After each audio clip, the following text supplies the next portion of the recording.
अगर ये वीडियो आपको पसंद आए तो लाइक करें और शेयर करना मत भूलिए। सब्सक्राइब करें लक्ष्य टीवी चैनल को और बेल आइकॉन पर क्लिक करना मत भूलिए लेटेस्ट वीडियो सबसे पहले पाने के लिए। नमामि श्री द्वारिका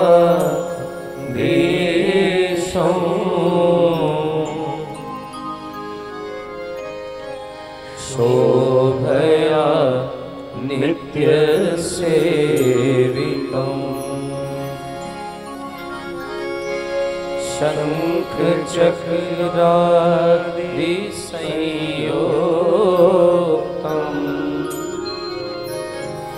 घनश्यामं चतुर्भुजम्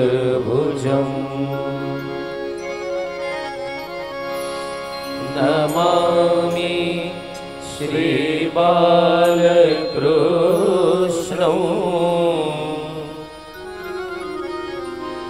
यशोदोत्सङ्गलालितम् पूतना सुपयः पान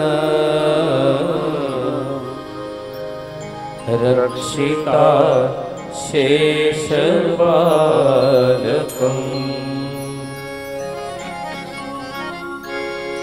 प्रभुर्नन्दकुमारो मे स्वामी वृषभानुजा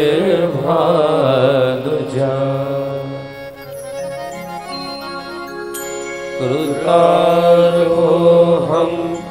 कृतार्थोऽहं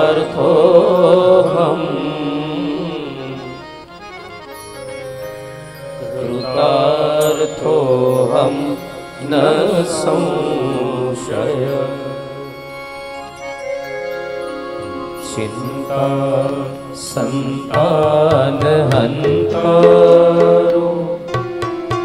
यत्पादं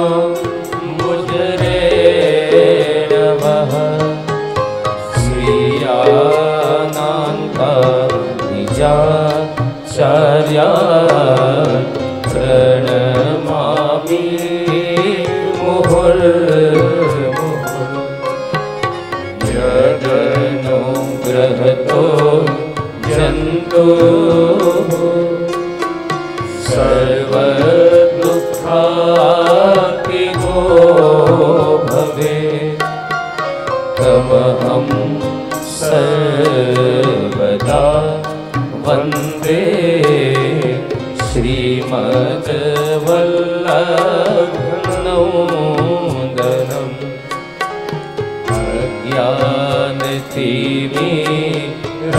अज्ञानतिमिरान्धस्य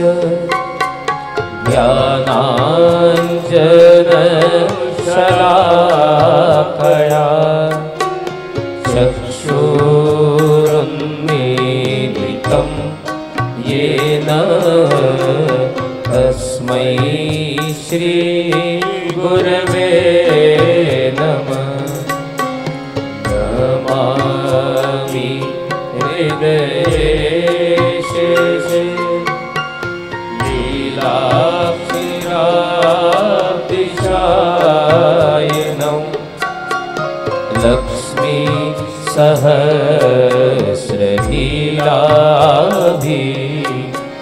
सेव्यमानं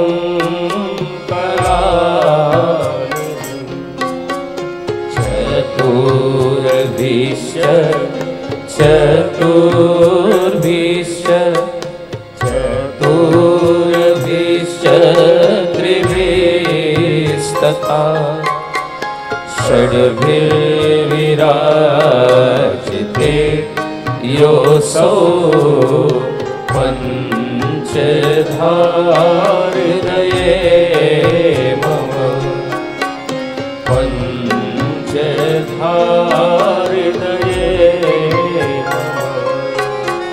पञ्चधाहृदये मम।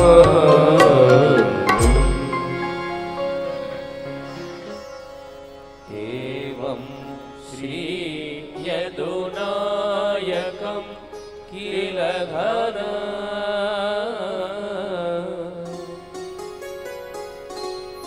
श्यामं च तद्वंशजान्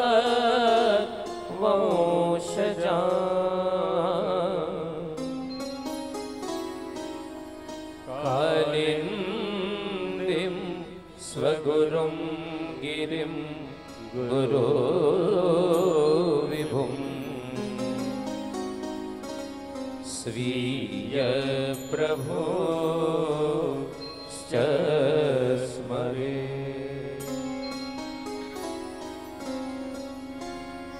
सच्चिदानन्दरूपाय विश्वोत्पत्त्यादिहेतवे तापत्रय विनाशाय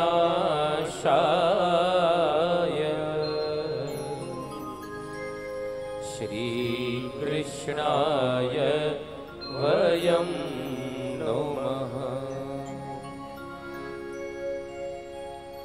अर्थं तस्य विवेचितुं न हि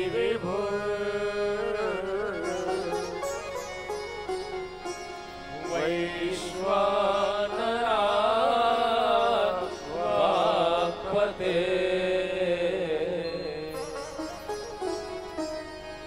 रण्यस्तत्र विधाय मानुषतनं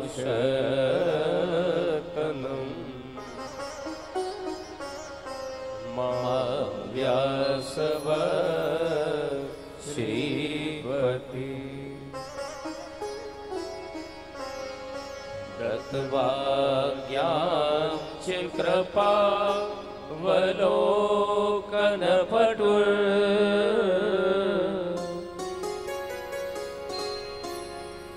यस्मादतो हम मुदा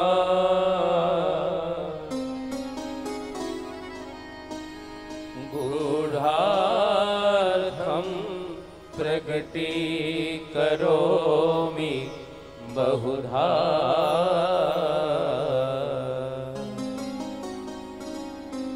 व्यासस्य वीक्ष्णो प्रियम्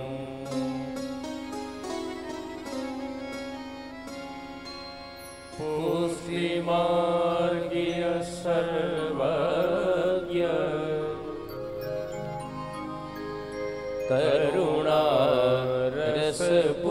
करुणारसपूरितः श्रेष्ठ फल प्रदाता च तस्मै श्री गुरवे नमः। तस्मै श्री गुरवे नमः। तस्मै श्री गुरवे नमः।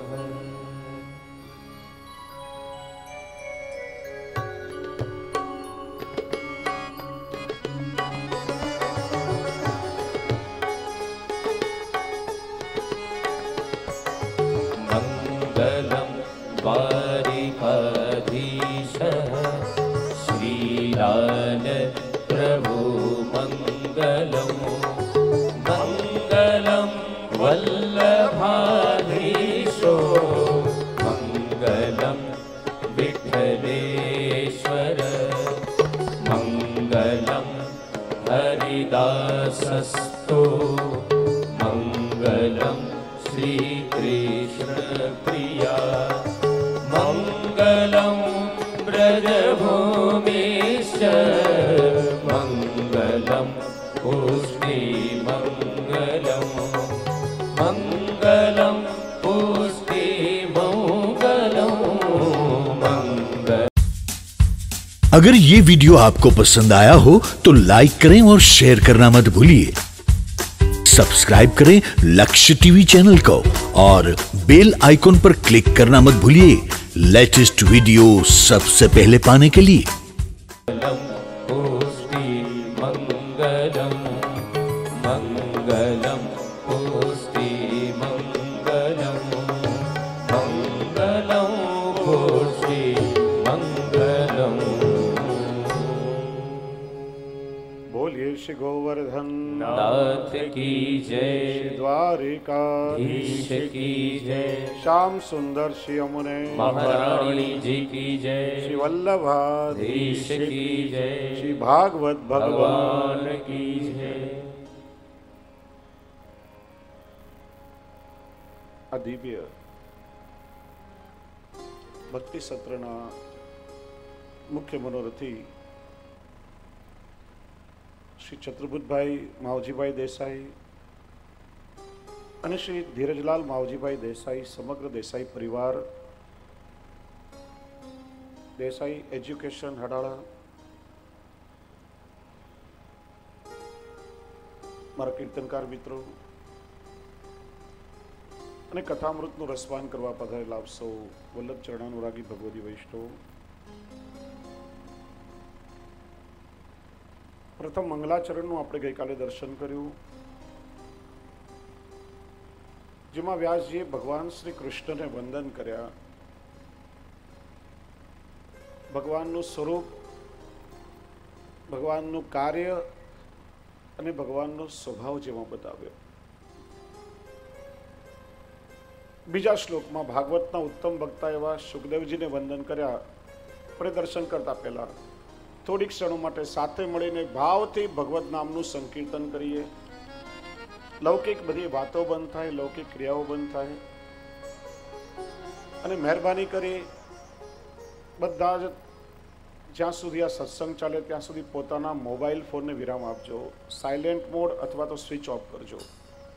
કારણ કે 3G અને 4G માંથી બહાર નીકળીને આપણે શ્રીજીની સાથે જોડાવાનું છે. એટલા માટે મહેરબાની કરીને મોબાઈલ ફોન બંધ રાખશો અને આપણું ચિત્ત પ્રભુની લીલામાં જોડાય. તાળી વગાડી સાથે સૌ ભગવાન નામમાં જોડાશું.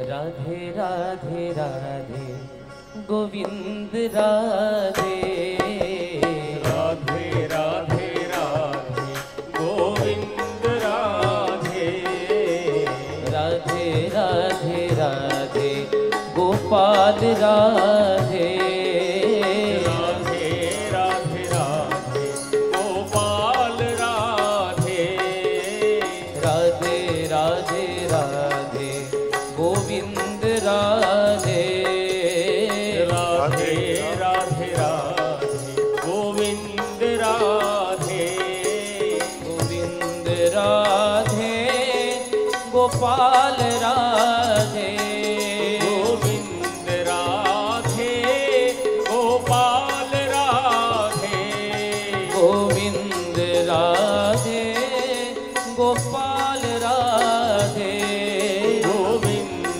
राधे गोपाल राधे, राधे राधे राधे गोविंद राधे, राधे राधे राधे गोविंद राधे, राधे राधे राधे गोपाल राधे, राधे राधे राधे गोपाल राधे, गोविंद राधे गोपाल राधे, गोविंद राधे गोपाल राधे, गोविंद राधे गोपाल राधे, गोविंद राधे गोपाल राधे, राधे राधे राधे गोविंद राधे, राधे राधे राधे गोविंद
राधे राधे राधे गोविंद राधे राधे राधे राधे गोविंद राधे राधे राधे राधे गोपाल राधे राधे राधे राधे गोपाल राधे गोविंद राधे गोपाल राधे गोविंद राधे गोपाल राधे गोविंद राधे गोपाल राधे गोविंद राधे गोपाल राधे राधे राधे राधे गोविंद राधे राधे राधे राधे गोविंद राधे राधे राधे राधे गोपाल राधे राधे राधे राधे गोपाल राधे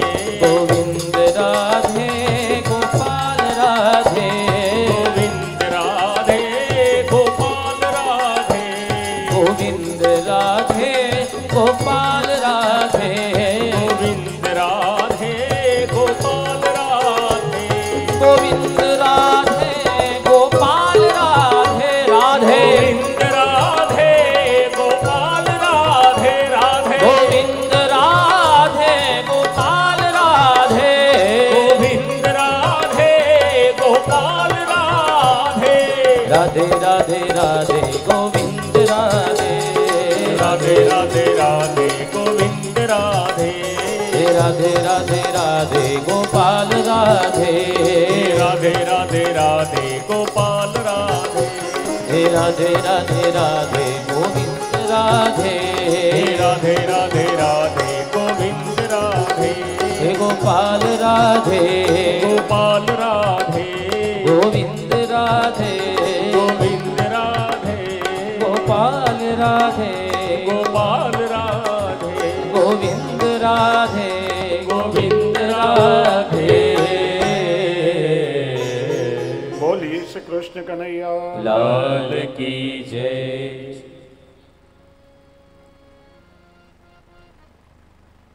બીજા મંગલાચરણમાં ભાગવતજીના જે ઉત્તમ વક્તા છે એવા સુખદેવજી મહારાજને વંદન કર્યું છે. यं प्रव्रजन्तमनुपेतमप्येतकृत्यं द्वैपायनो विरहकातराजुहाव पुत्रेति तन्मयतया सर्वोऽभिनेतुं स्तं सर्वभूतहृदयं मुनिमानतोऽस्मि. કેવા સુખદેવજી છે. 16 વર્ષની આયુ છે, દિગંબર અવસ્થા છે. 16 વર્ષ માતાના ઉદરમાં રહી હજી તો જેમનો જન્મ થયો છે એને જન્મ થતા જ અનાસક્ત થઈ પિતાનો આશ્રમ છોડીને ભાગવા લાગ્યા અને પાછળ પાછળ વ્યાસજી હે પુત્ર ઉભો રહે, હે પુત્ર ઉભો રહે કહીને દોડી રહ્યા છે. એવા સુખદેવજીને વંદન કર્યા. સુખદેવજીના જન્મનો પ્રસંગ શ્રીમદ ભાગવતમાં તો નથી પણ કૌશિકી સંહિતા આદિ અન્ય પુરાણોમાં પ્રાપ્ત થાય છે. સૂક્ષ્મ એની ચર્ચા કરીએ. નારદજી કૈલાસમાં આવ્યા, શિવજીને વંદન કર્યા. શિવજીએ પૂછ્યું ક્યાંથી આવી રહ્યા છો? તો કે પૃથ્વી લોકમાંથી આવી રહ્યો છું. પૃથ્વી લોકમાં તમે શું જોયું?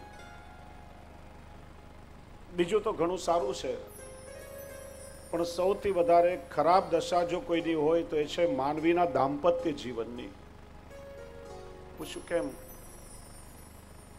દાંપત્ય જીવનનું મૂળ એ પતિ અને પત્ની બંનેનો પરસ્પર એકબીજા પરનો વિશ્વાસ હોય. પણ આ સંસારના બે જીવો એવા પતિ અને પત્ની આખા જગત પર વિશ્વાસ મૂકે પણ ન પત્ની પતિ ઉપર મૂકે કે ના પતિ પત્ની ઉપર મૂકે. અને જો એકબીજા પર વિશ્વાસ જ ન હોય તો એ દાંપત્ય જીવન કેટલું ટકે? પણ મહારાજ આપનું દાંપત્ય જીવન તો આ જગત માટે આદર્શ રૂપ છે. અને આપના દાંપત્ય જીવનમાં જો અવિશ્વાસ થાય તો મહાદેવજી કે બને જ નહીં. અમારા દાંપત્ય જીવનમાં ક્યારે અવિશ્વાસ ન થાય કે અમારા જેવા કંઈ કરે તોય ના થાય. કરીને બતાવું તો જાઓ, તમને 10 કલાક આપ્યા. નારદજી આવ્યા પાર્વતીજી પાસે. પાર્વતીજી શિવજી માટે પુષ્પોની માળા પરોવી રહ્યા હતા. ચૂપચાપ બાજુમાં આવીને નારદજી બેસી ગયા અને પુષ્પ પરોવા લાગ્યા. ધીરે રહીને વાત ચલાવી, મૈયા તું બહુ ભોળી છે. આમ ઘણું કેવું છે પણ જવા દો ને, આમ કહેવાનું મન નથી થતું.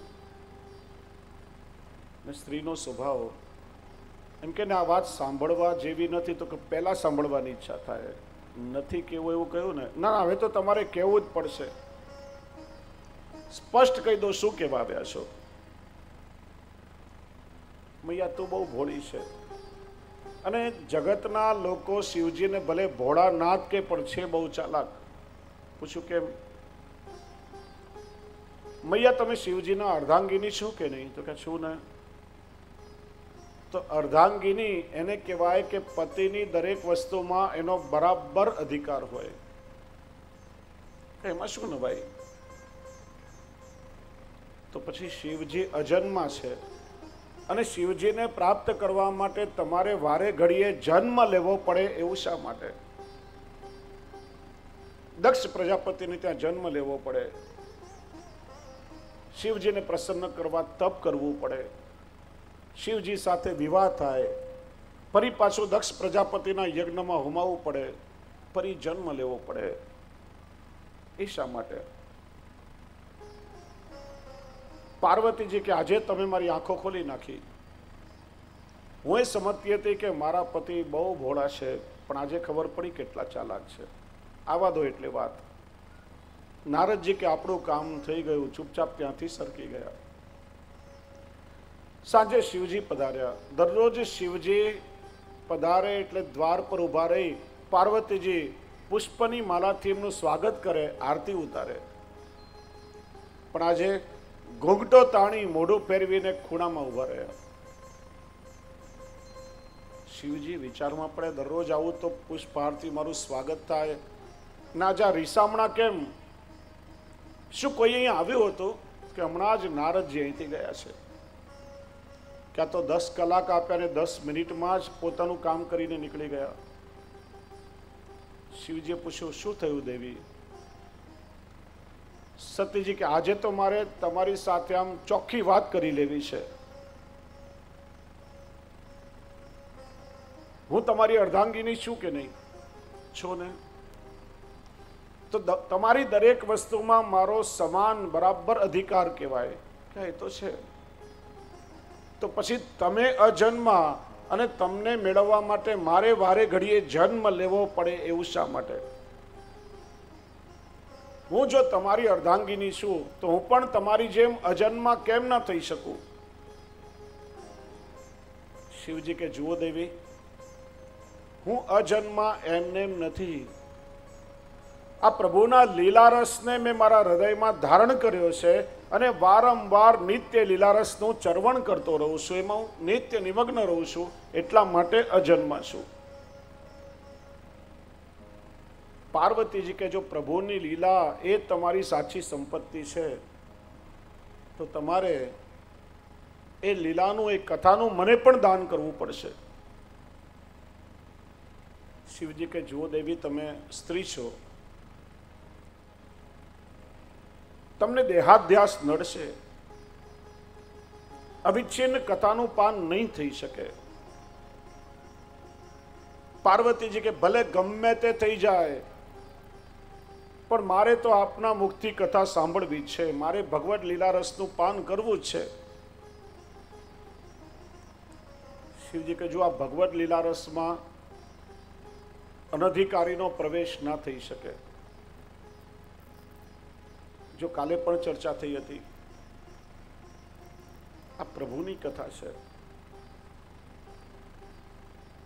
અને પ્રભુની આ કથામાં અધિકારી વગર અન્ય કોઈ પ્રવેશ ન કરી શકે.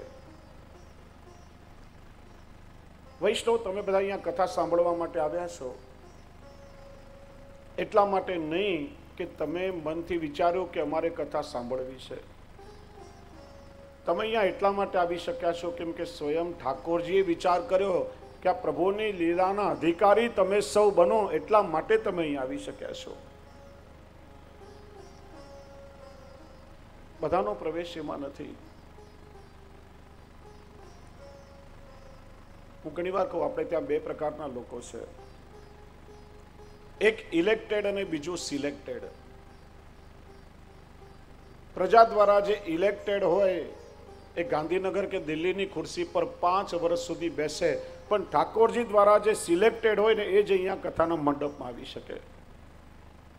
સ્વયં પ્રભુએ તમારું વર્ણન કર્યું છે, અધિકારી વગર આ રસની પ્રાપ્તિ ન થાય. શિવજી કહ્યું, દેવીના માટે તો કોઈ એકાંત સ્થાનમાં જવું પડશે, જ્યાં મારા ને તમારા સિવાય અન્ય બીજું કોઈ ન હોય. શિવજી અને પાર્વતીજી એક દુર્ગમ સ્થાનમાં આવ્યા. પાર્વતીજી શ્રોતા બનીને બેઠા છે. શિવજીએ પદ્માસન લગાડ્યું,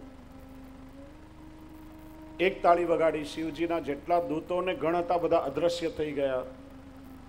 બીજી તાળી વગાડી, પાર્વતીજીની જેટલી દાસીઓ હતી બધી અદ્રશ્ય થઈ ગઈ. ત્રીજી તાળી વગાડી, જેટલા પશુ પક્ષી જીવ હતા બધા અદ્રશ્ય થઈ ગયા. પણ થયું એવું કે એક માદા શુક, માદા પોપટ ઈંડાને જન્મ આપી ત્યાંથી ઉડી ગઈ અને એનો ઈંડો ઝાડના પાંદડા નીચે દબાઈ ગયો. શિવજીએ જોયું આસપાસ કોઈ નથી. પાર્વતીજીને કહ્યું, જો દેવી, હું હવે અસ્ખલિત તમને પ્રભુની લીલાનું દાન કરીશ, પણ તમે જાગી રહ્યા છો અને મારી કથા સાંભળી રહ્યા છો એની પ્રતીતિ કરાવવા માટે વચ્ચે વચ્ચે તમારે હરાય નમઃ કહીને હોકારો ખાવો પડશે, જેથી મને ખબર પડે કે તમે કથા સાંભળી રહ્યા છો. પાર્વતીજી કે સારું. શિવજીએ નેત્રો બંધ કર્યા, પ્રભુની લીલાનું સ્મરણ કરવા લાગ્યા. નેત્રમાંથી પ્રેમાશ્રુ વહી રહ્યા છે. એમના મુખમાંથી કથાની ભાગીરથી પ્રગટ થવા લાગી. પાર્વતીજી કથા શ્રવણ કરી રહ્યા છે, વચ્ચે વચ્ચે હરે નમઃ કહીને પોતે જાગી રહ્યા છે, એની પ્રતીતિ કરાવી રહ્યા છે. ઘણા સમય સુધી કથા ચાલતી રહી, પણ પછી એવું થયું પાર્વતીજીને દેહાધ્યાસ નડ્યો, એમને ઊંઘ આવવા લાગી અને ઝબકી લાગી ગઈ. અહીં એવું થયું કે પેલો માદા શુક જે ઈંડાનો પ્રસવ કરીને ઉડી ગયો, એ ઈંડું પરિપક્વ થયો અને એમાંથી એક શુક બાળનો જન્મ થયો. શિવજીના મુખથી કથા શ્રવણ કરવા લાગ્યો. અને જ્યાં પેલા શુક બાળે જોયું શિવજી કથા કરી રહ્યા છે ને પાર્વતીજી ઊંઘી રહ્યા છે, વિચાર્યું શિવજીને ખબર પડશે કે પાર્વતીજી ઊંઘી રહ્યા છે, કથા બંધ થઈ જશે. અને કોણ જાણે કેટલાય જન્મોના પુણ્ય કર્મથી શિવજીના મુખથી કથા શ્રવણ કરવાનો સૌભાગ્ય મને મળ્યું. શું કરું જેનાથી આ કથામાં વિક્ષેપ ના થાય? કોણ જાણે એનામાં ક્યાંથી સામર્થ્ય આવ્યું, ઉડતું ઉડતું આવી પાર્વતીજીના ખોળામાં બેસી ગયો. અને શિવજી કથા કરે ને વચ્ચે વચ્ચે પેલું શુકનું બાળ હરે નમઃ કહીને હોકારો આપે. શિવજીને એમ કે પાર્વતીજી જાગીને સાંભળી રહ્યા છે. કેટલાય સમય પછી શિવજીએ જ્યારે પોતાના નેત્ર ખોલ્યા, જોયું તો પાર્વતીજી ઊંઘી રહ્યા છે, પણ એમના ખોળામાં દિવ્ય તેજ વાળું એક શુકનું બાળ બેઠું છે, કથા સાંભળી રહ્યું છે. આ જોઈને શિવજીને ક્રોધ આવ્યો. આ અનધિકારીએ મારી આજ્ઞા વગર મારા મુખથી કથા કેમ સાંભળી લીધી? હાથમાં ત્રિશૂળ ઉપાડ્યું. શુકનું બાળ ભયભીત થઈને ઉડવા લાગ્યું. પાછળ પાછળ શિવજી ત્રિશૂળ લઈને દોડી રહ્યા છે. ઉડતા ઉડતા એ શુકના બાળે વ્યાસજીના આશ્રમમાં પ્રવેશ કર્યો. વ્યાસજીના પત્નીએ બગાસું ખાધું હતું અને એમના મુખને દર માની પેલું શુકનું બાળ એમાં પ્રવેશ કરી ગયું. ક્રોધમાં શિવજી ત્યાં આવ્યા. વ્યાસજીએ શિવજીનું પૂજન કરી એમના ક્રોધને શાંત કર્યો. વિનંતી કરી, જો મહારાજ આપે તો કથા સંભળાવી પાર્વતીજીને, પણ એ સાંભળી ન શક્યા. અને પ્રભુની ઈચ્છાથી આપના મુખથી પેલા શુકના બાળકે કથા સાંભળી. પ્રભુની ઈચ્છાથી જ મારી પત્નીના મુખમાં પ્રવેશ કર્યો. જો અમારે કોઈ સંતાન નથી, માટે આપ અમને એવા આશીર્વાદ આપો કે જે શુકનું બાળ મારે ત્યાં પુત્રના રૂપમાં જન્મે અને આખા વિશ્વને પ્રભુની ભક્તિના રંગથી રંગી દે. શિવજીએ વરદાન આપ્યું, તથાસ્તુ. અને સાથે આજ્ઞા કરી, જુઓ માતાના ઉદરમાં રહી અને શુકનું બાળ પ્રભુની લીલા ભૂલી ન જાય એટલા માટે તમે તમારી પત્નીને નિરંતર કથાનું શ્રવણ કરાવો. કે છે 16 વર્ષ સુધી સુખદેવજી માતાના ઉદરમાં રહ્યા, બહાર જન્મ લેતા નથી.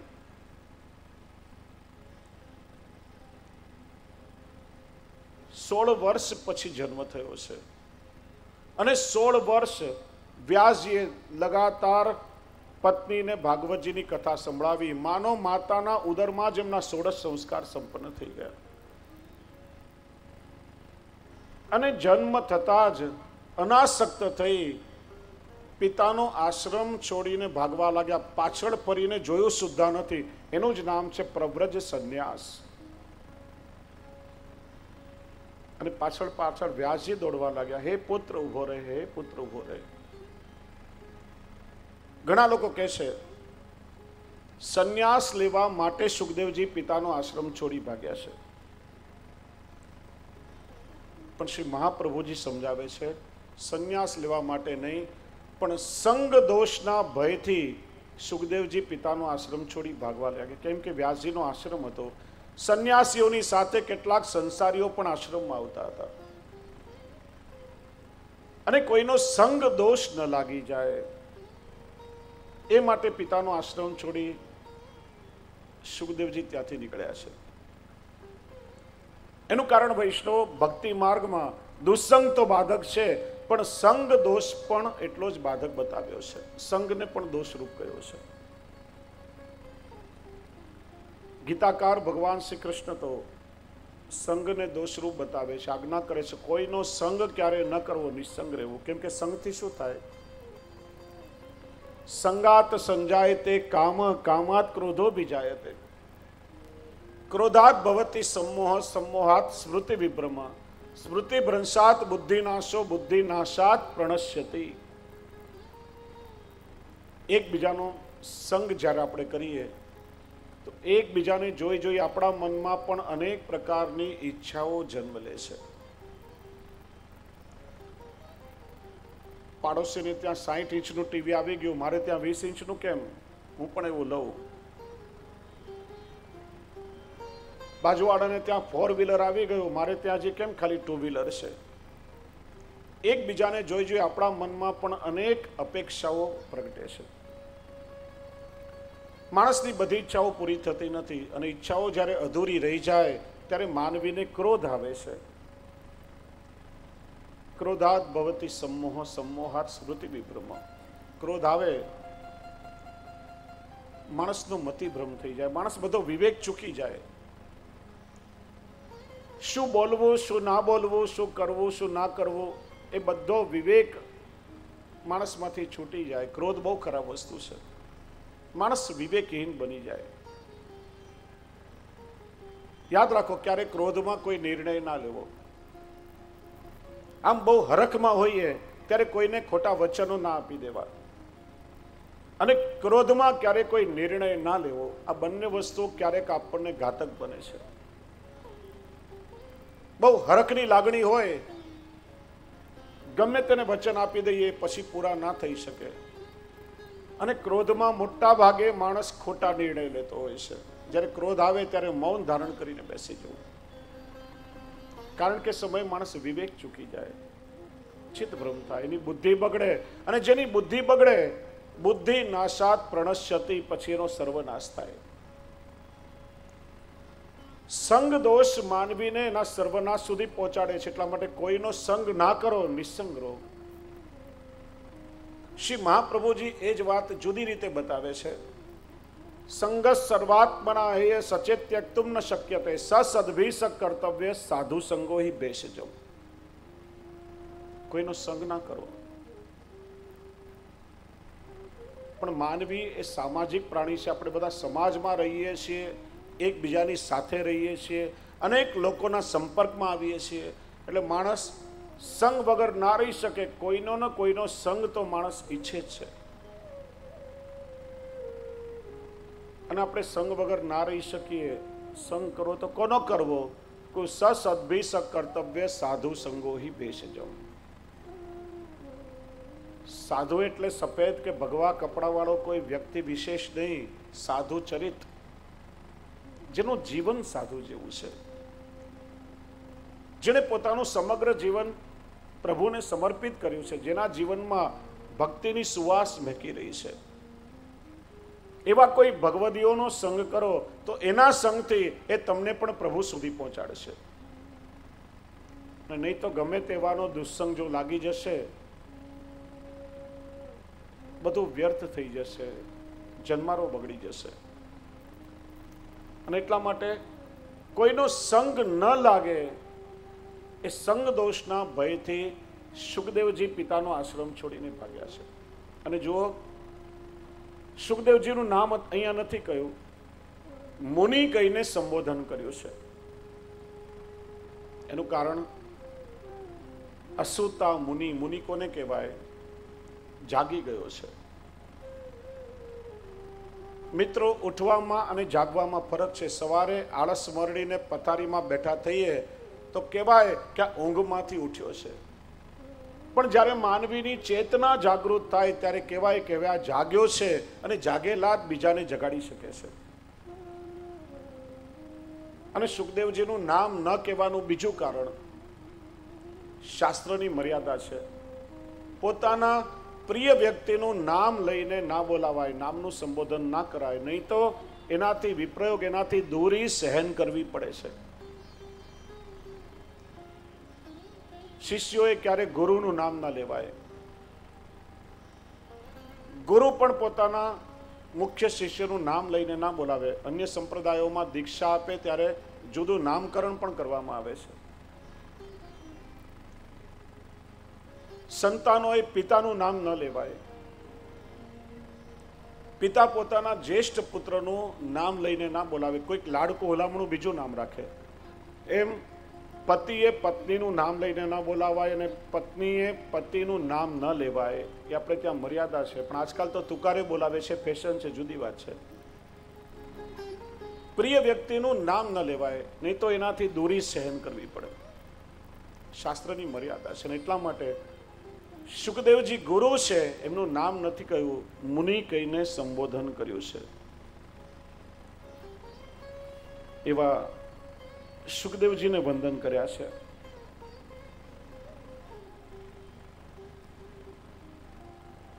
તો સુખદેવજીને વંદન કરી આપણે સૌ નૈમિષારણ્યમાં પ્રવેશ કરીએ. નૈમિષારણ્ય જેવું દિવ્ય સ્થાન છે. નૈમિષારણ્યના ઘણા અર્થ બતાવ્યા. નિમિષ એટલે આંખનો એક પલકારો, પલક ઝપકે એટલો સમય. નૈમિષારણ્ય એવું સ્થાન છે કે જ્યાં પ્રભુના ભક્તો પલક માત્ર પણ પ્રભુની કથા વગર રહી શકતા નથી. નૈમિષારણ્ય એટલે જ્યાં નિમિષ માત્રમાં આપણું મન પ્રભુમાં લાગી જાય એવું દિવ્ય સ્થાન. સુંદર મજાની વિદ્યાપીઠ છે. એના કુલપતિ શૌનકજી છે. 88,000 ઋષિઓ ત્યાં અધ્યયન કરી રહ્યા છે. સ્વર્ગની કામનાથી સહસ્રસમ નામના યજ્ઞનું આયોજન કરવામાં આવ્યું અને 1000 વર્ષ ચાલે એવો આ યજ્ઞ છે. અને બધાએ વિચાર્યું કે આ યજ્ઞ ચાલે ત્યાં સુધી કોઈનું મૃત્યુ ના થવું જોઈએ. મૃત્યુ દેવતાનું પણ ત્યાં આવાહન કરી લીધું. એ સમય બધાની ભાગવતજીની કથા સાંભળવાની ઈચ્છા થઈ અને ભગવાને સૂતજીને ત્યાં મોકલ્યા. સૂતજી ત્યાં પધાર્યા. બધાએ સૂતજીનું અભિવાદન કર્યું, પૂજન કર્યું અને શૌનકજીએ 7 પ્રશ્નો પૂછ્યા છે.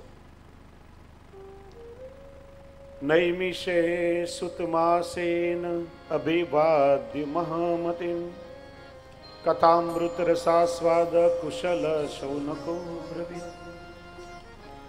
જો વક્તા અને શ્રોતા બંનેનો કેટલો સુંદર પરિચય આપ્યો છે. વક્તા કેવા છે? મહામતિમ, મહાજ્ઞાની વક્તા છે, જેમણે સમસ્ત શાસ્ત્રોને આત્મસાત કર્યા છે. અને શ્રોતા કેવા છે?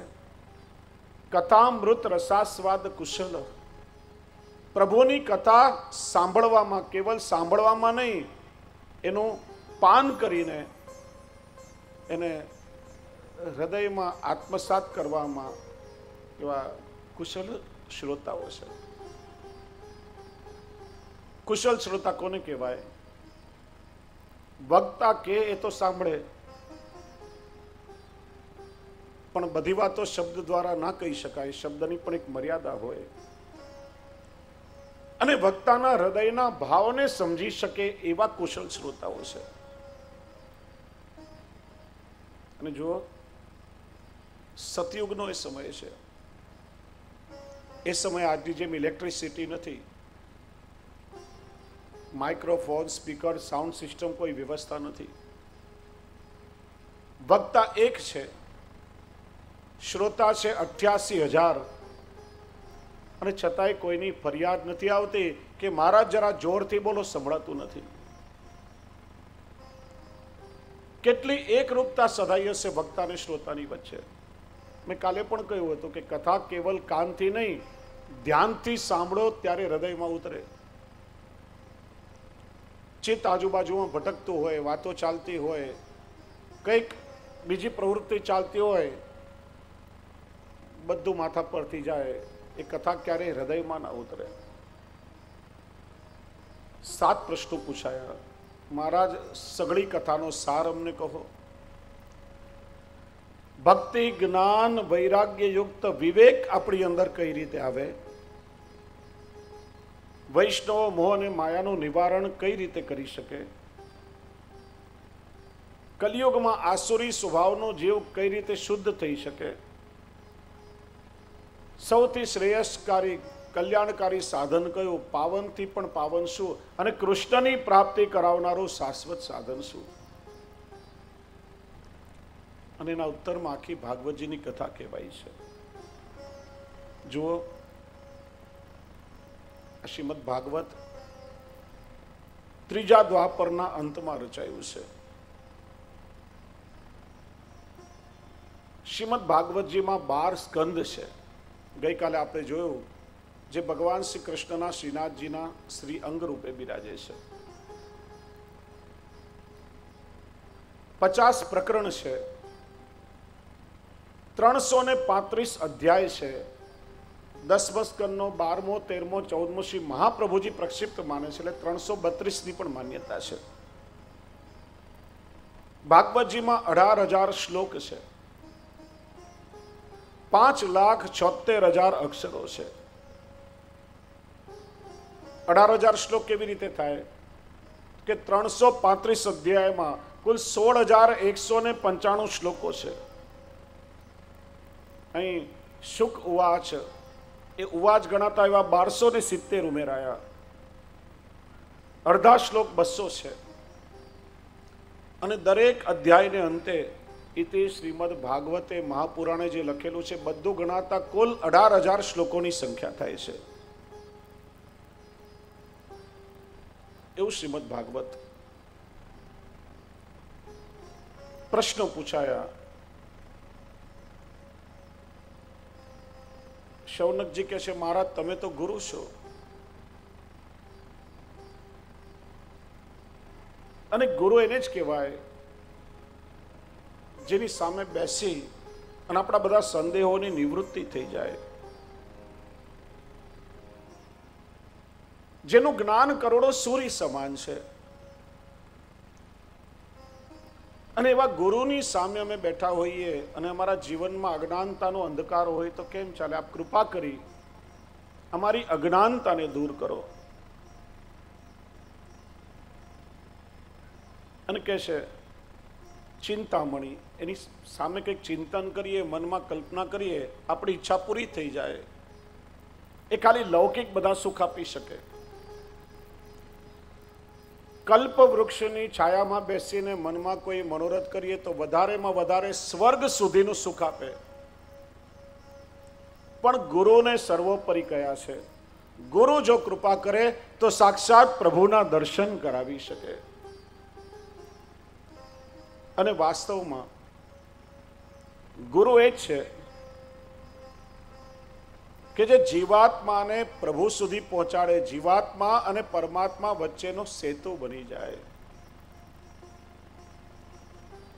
ગુરુ એ જ છે કે જે પોતાના શિષ્યને પોતાની પાસે ન રોકી રાખે, પોતાના સ્વાર્થ માટે ક્યારે શિષ્યનો ઉપયોગ ન કરે, પણ પ્રભુ સુધી પહોંચવાનો માર્ગ બતાવે. એ ગુરુની કૃપા થાય તો જીવને પ્રભુની પ્રાપ્તિ થઈ જાય. કબીરજી કહે છે ને, આજે આ કલિયુગમાં સંસારમાં ગુરુઓની કમી નથી. ગલિયન ગલિયન ગુરુ ખડે, મેરી કંઠી લો, સ્વર્ગ પડો ચાહે નર્ક પડો, પણ રૂપૈયા મુझको દો. એવા ગુરુઓ ગલી ગલીએ મળી જાય. વાસ્તવમાં ગુરુ કેવા હોવા જોઈએ? શ્રી મહાપ્રભુજી ગુરુના લક્ષણ બતાવે છે. કૃષ્ણ સેવા પરમ વિક્ષ દંભાદી રહિતમ નરમ, શ્રી ભાગવત તત્વજ્ઞમ ભજે જિજ્ઞાસુરાદરાત. જે કૃષ્ણ સેવા પરાયણ હોય, જે પ્રભુની સેવામાં પ્રવૃત્ત હોય, જેનું જીવન સેવામય હોય. દંભાદી રહિતમ નરમ, એ પ્રભુની સેવા દેખાવ કે દંભ માટે ના થતી હોય. કેવલ બાહ્ય આડંબર જેનામાં ના હોય. કે છે ને શ્રી મહાપ્રભુજી ભારતની યાત્રા કરતી વખતે બ્રજમાં પધાર્યા. ગેવર વનમાંથી પસાર થઈ રહ્યા હતા. કૃષ્ણદાસ મેઘનાદી સેવકો સાથે હતા. ત્યાં જોયું એક મરેલો અજગર પડ્યો હતો ને લાખો કીડીઓ પેલા અજગરને ફોલી ફોલીને ખાઈ રહી હતી. કૃષ્ણદાસ મેઘને પ્રશ્ન કર્યો કે કૃપાનાથ, અજગરની આ દશા કેમ? શ્રી મહાપ્રભુજી એના પૂર્વ જન્મનો વૃત્તાંત કહ્યું કે ગયા જન્મમાં આ અજગર એક દંભી, પાખંડી અને લોભી ગુરુ હતો. પોતાનું આત્મકલ્યાણ ના કર્યું, કોઈ સાધન ના કર્યા, કેવલ લોભ અને દંભથી પ્રેરાઈ હજારો ચેલાઓ કર્યા. પોતે મરીને અજગર થયો. એના ચેલાઓ કીડી બન્યા અને એને ફોલી ફોલીને ખાઈ રહ્યા છે કે અરે પાખંડી, તારો જન્મારો તો બગાડ્યો, પણ અમારો ભવ પણ તે બગાડ્યો. એવી દશા ન થાય એટલા માટે શ્રી મહાપ્રભુજી સાવધાન કરે છે. કૃષ્ણ સેવા પરમ વિક્ષ દંભાદી રહિતમ, ત્રીજું બતાવ્યું નરમ. અને આ વિવેક આજના સમયમાં ખાસ સમજવા જેવો છે.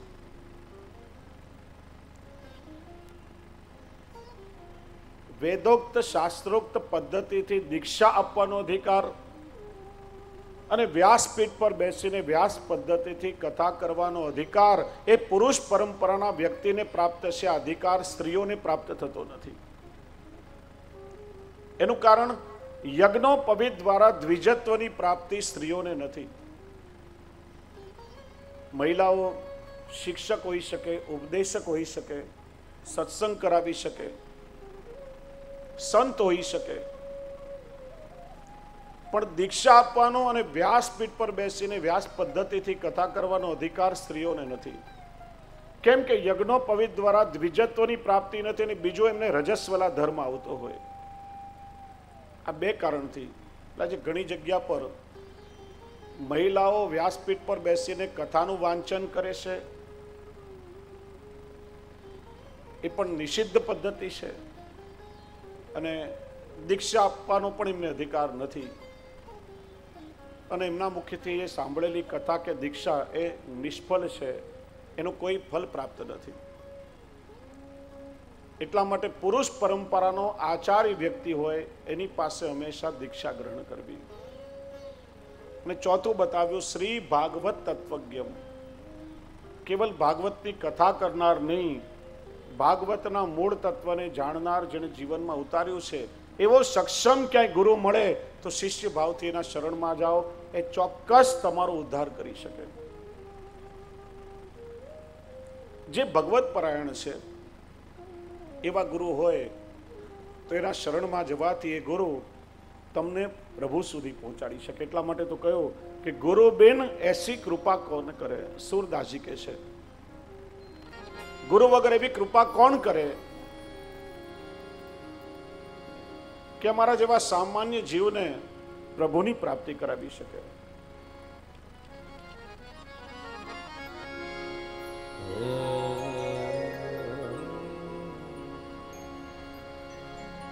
गुरु been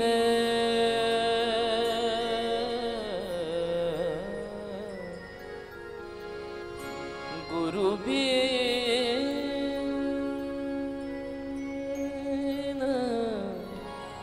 Guru Guru been Guru been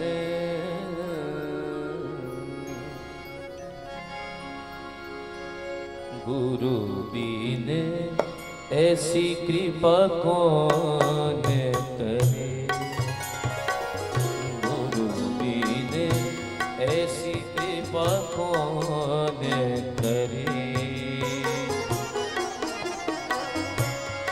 Guru been ऐसी कृपा कौन करे. माला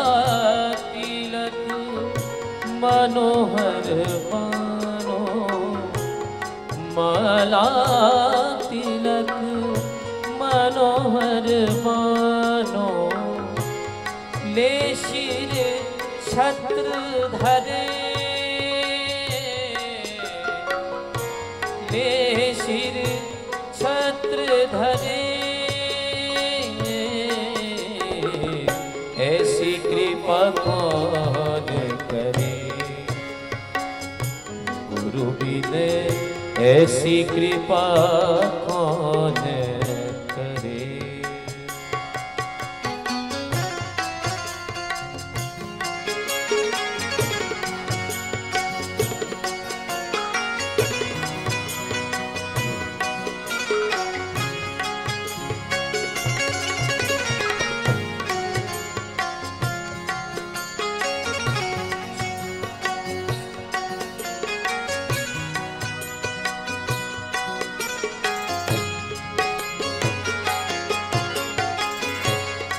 भव सागर ते बूढ़त राखे, दीपक हाथ धरे,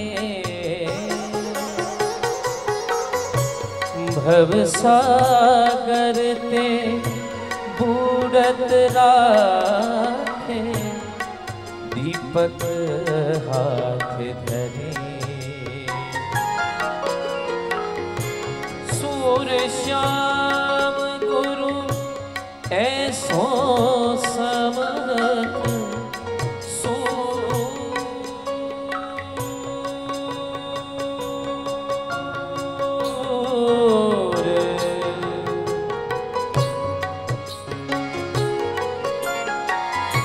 सूर श्याम गुरु ऐसो समर्थ, सूर श्याम गुरु ऐसो समर्थ, छिन मेले उतरे, ऐसी कृपा कौन करे, गुरु बिने ऐसी कृपा कौन करे. माला तिलक मनोहर बानो, माला तिलक मनोहर बानो, धरे ऐसी कृपा कौन करे। गुरु बीने ऐसी कृपा कौन, ऐसी कृपा कौन, ऐसी कृपा कौन करे। गुरु बिन ऐसी कृपा कौन करे। એવી કૃપા કોણ કરી શકે જે પ્રભુ સાથે જીવનું મિલન કરાવી શકે। વાસ્તવમાં ગુરુ એ છે કે પોતાના શિષ્યને પ્રભુ સુધી પહોંચાડે। એક વાર્તા સાંભળી હતી, એક માણસ મરીને સ્વર્ગમાં ગયો। એક દિવસ વધાઈ મળી કે આજે ભગવાનની સવારી અહીંયાથી નીકળવાની છે। ભક્તોની કતારમાં ભગવાનના દર્શન કરવા ઉભો રહ્યો। થોડી વાર થઈ, જોયું દૂરથી કોઈ ઘોડા પર બેસીને આવી રહ્યું છે। જરીના જામા મોતીઓની માળા પહેરી છે। પૂછ્યું, આ ભગવાન કે ના, ફલાણા ફલાણા સંત છે। થોડી વાર થઈ, બીજી સવારી આવી, રથમાં બેઠા છે। ભક્તોના ટોળા સાથે છે, કોઈ પંખો કરી રહ્યા છે, કોઈ ચમર કરી રહ્યા છે, લોકો જય જયકાર બોલાવી રહ્યા છે। પૂછ્યા, ભગવાન? ના, ફલાણા ફલાણા મંડલેશ્વર છે। સાંજ પડવા આવી, કોઈ સંત, કોઈ આચાર્ય, કોઈ ગુરુ, કોઈ મંડલેશ્વર, કોઈ મહામંડલેશ્વર, અનેક સવારીઓ નીકળી ગઈ, ભગવાન આવ્યા નહીં। જોયું દૂરથી ઘોડા પર બેસી કોઈ એકલો વ્યક્તિ આવી રહ્યું છે, મોઢા પર થાક છે, ઉદાસી છે। કોઈએ કહ્યું, લો ભગવાન આવી ગયા। આશ્ચર્ય થયું। ભગવાનને પૂછ્યું કે ભગવાન, અત્યાર સુધી અનેક ગુરુઓની સવારી ગઈ, હજારો ભક્તોના ટોળા સાથે, ને તમે એકલા કેમ? ભગવાન કે આ કલિયુગમાં જેટલા ગુરુઓ છે ને, એ બધાએ પોતાના શિષ્યોને પોતાની પાસે રોકી રાખ્યા છે, કોઈ મારી પાસે આવવા દેતું જ નથી। જગતમાં સૌથી એકલો કોઈ હોય ને તો એ હું છું। વાસ્તવમાં ગુરુ એ જ કે જે જીવાત્માને પ્રભુ સુધી પહોંચાડે, અને એવા સમર્થ ગુરુ તો કેવલ શ્રી મહાપ્રભુજી છે। સર્વોત્તમ જેમાં એમનું નામ છે અદેય દાન દક્ષ। બ્રહ્મ સંબંધ થતા પોતાનું સર્વસ્વ પોતાના ઠાકોરજી એવા આપણા માથે પધરાવી અને પ્રભુની સેવાનો માર્ગ આપણને બતાવ્યો છે। કૃષ્ણ સેવા સદા કાર્ય, સર્વદા સર્વભાવેન ભજનીયો વ્રજાધિપ। શ્રી મહાપ્રભુજી પણ કોઈ લૌકિક મનુષ્યનો અવતાર નથી, વસ્તુતઃ કૃષ્ણ એવા સાક્ષાત પ્રભુના વદનાવતાર છે। શ્રી મહાપ્રભુજીએ કૃષ્ણ સેવાનો માર્ગ, ભગવત પ્રાપ્તિનો દિવ્ય માર્ગ આપણને બતાવ્યો છે। એટલા માટે કહે છે તમે ગુરુ છો, અને મારા જીવનમાં અંધકારો એ તો કેમ ચાલે? કૃપા કરી અમારા જીવનમાં જ્ઞાનનો પ્રકાશ કરો। પ્રશ્નો ઘણા પૂછાયા અને બધા પ્રશ્નોનો એક જ ઉત્તર મળ્યો, કાલ વ્યાલ મુખગ્રાસ ત્રાસ નિર્ણાશ હેતવે શ્રીમદ્ભાગવતમ શાસ્ત્રમ કલૌકીરેણ ભાષિતમ। આ કલયુગના જીવો કેવા છે? કાલ વ્યાલ મુખગ્રાસ। કાળને સર્પની ઉપમા આપવામાં આવી છે। વ્યાલ એટલે સર્પ। કાળ રૂપી સર્પના મુખ પાસે કોળિયો બનીને બેસેલો એવો આ જીવ। ભવાટવી, અટવી એટલે જંગલ, અને આપણે જ્યારે જંગલમાંથી પસાર થઈ રહ્યા હોઈએ ને, આસપાસમાં વાઘ, વરુ, ચિત્તો, દીપડો, કોઈ હિંસક પશુ સંતાઈને બેઠો હોય તો એના શ્વાસ કે પગલાના અવાજ પરથી ખબર પડે કે નજીકમાં કોઈક હિંસક પશુ છે। પણ પેલો સર્પ ક્યારે સરકતો આવે, પગમાં ડંખ મારીને ચાલ્યો જાય, ખબર સુદ્ધા ના પડે। એમ ક્યારે કાળ આવશે એની કોઈને ખબર નથી, કોઈની પાસે ગેરંટી નથી। કાળ રૂપી સર્પના મુખ પાસે કોળીઓ બનીને બેસે લેવાયું જીવ। આપણે કેવા જીવ છીએ? 5 વર્ષીય 10 વર્ષીય યોજનાઓ આપણે કરીએ, 2 વર્ષ રૂપિયાની બચત કરી પછી દીકરાના લગ્ન કરવા છે, 2-3 વર્ષ પછી પાછી બચત કરી દીકરીને પરણાવશું, પછી થોડા રૂપિયા બચે તો આ ફ્લેટમાંથી આપણે નવો બંગલો ખરીદીશું. 5 અને 10 વર્ષની યોજનાઓ આપણે ઘડી કાઢીએ, પણ આગલી ક્ષણે આપણું શું થવાનું છે એની કોઈ ગેરંટી આપણી પાસે નથી. अगर ये वीडियो आपको पसंद आया हो तो लाइक करें और शेयर करना मत भूलिए. सब्सक्राइब करें लक्ष्य टीवी चैनल को. हाँ, और बेल आइकॉन पर क्लिक करना मत भूलिएगा लेटेस्ट वीडियो सबसे पहले पाने के लिए.